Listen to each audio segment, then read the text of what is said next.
दोस्तों, आरआर से भी ज्यादा एक्साइटमेंट और शोर आज मुझे पब्लिक का थिएटर में देखने को मिला।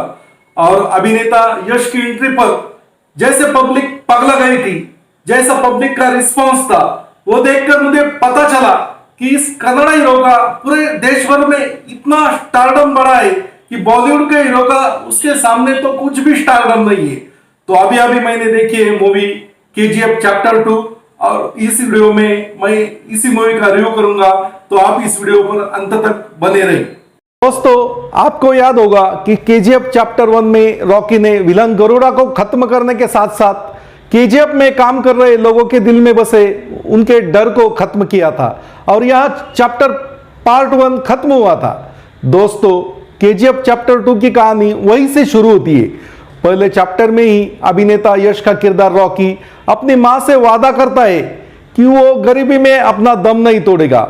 इसका रेफरेंस चैप्टर 2 में भी दिखाई देता है और शुरू हो जाती है सोने के व्यापार पर राज करने की खतरनाक जंग। और इस बार सामने खड़ा है शक्तिशाली विलन अधीरा, जो रोल संजय दत्त ने बहुत ही अच्छी तरीके से निभाया है। कहानी में नया कुछ ना होने के बावजूद भी जब आप केजीएफ चैप्टर 2 देखोगे तो आपकी समझ में आएगा कि पब्लिक इस मूवी को देखने के लिए इतनी एक्साइटेड क्यों थी। दोस्तों, इस मूवी में सभी कलाकारों का अभिनय बहुत ही अच्छा रहा है। यश, श्रीनिधि शेट्टी, संजय दत्त और रवीना टंडन सभी का अभिनय बहुत ही अच्छा है। खासकर यश और संजय दत्त का। डायरेक्टर प्रथमेश मिल का डायरेक्शन बहुत ही अच्छा है, लेकिन चैप्टर 1 के मुकाबले रवि बसरूर का जो संगीत है वो बहुत ही कमजोर है। दोस्तों, चैप्टर 1 का म्यूजिक जैसे सभी के जुबान पर था, इस बार म्यूजिक का हिस्सा कमजोर है, लेकिन वो कमी पूरी की है बीजीएम ने। चैप्टर 2 का बैकग्राउंड म्यूजिक बहुत ही अच्छा है। दोस्तों, 80 और 90 के दशक में जैसे बॉलीवुड मूवीज बनती थी वैसी ही स्टोरी केजीएफ 1 की थी और चैप्टर 2 की भी वही स्टोरी है। लेकिन चैप्टर 1 में इसी घिसी पिटी स्टोरी को नए ढंग और नए स्टाइल से डायरेक्टर ने परोसा था, जिसका रिजल्ट यह निकला था कि चैप्टर 1 ब्लॉकबस्टर हुई थी। लेकिन दोस्तों, अब देखो, किसी भी मूवी का जब दूसरा पार्ट निकलता है तो दर्शकों की एक्साइटमेंट उस दूसरे पार्ट के लिए इतनी बढ़ जाती है कि वो किसी तरह भी दूसरे पार्ट को पहले पार्ट्स के मुकाबले कंपेयर करने में लग जाती है।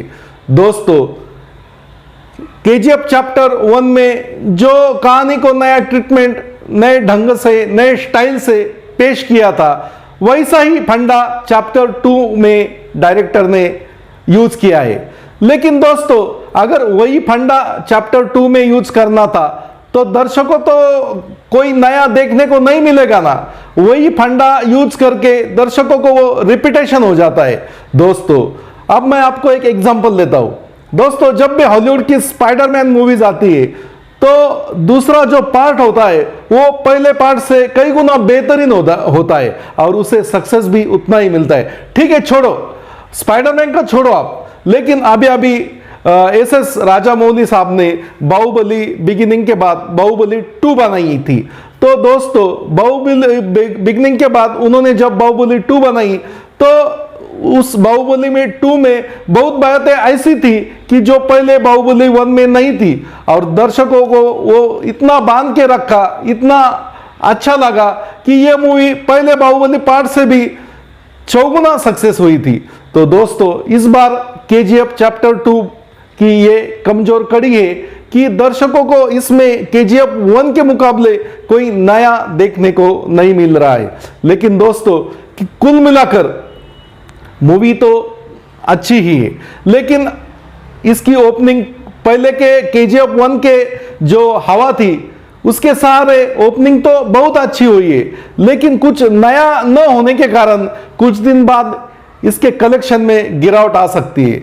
लेकिन कुल मिलाकर अगर क्रिटिक्स के हिसाब से देखा जाए तो डायरेक्टर ने एक अच्छी एंटरटेन मूवी पेश की है और मेरे क्रिटिक के हिसाब से मैं इस मूवी को देता हूँ 5 में से 4 स्टार। और आपको आज का ये वीडियो कैसा लगा ये हमें कमेंट में जरूर बताइए। और जाते जाते मेरा चैनल फिल्मवाला अविनाश को लाइक करके सब्सक्राइब करके बेल बटन जरूर दबाइए। मिलते हैं नेक्स्ट वीडियो में नए टॉपिक के साथ। जय हिंद।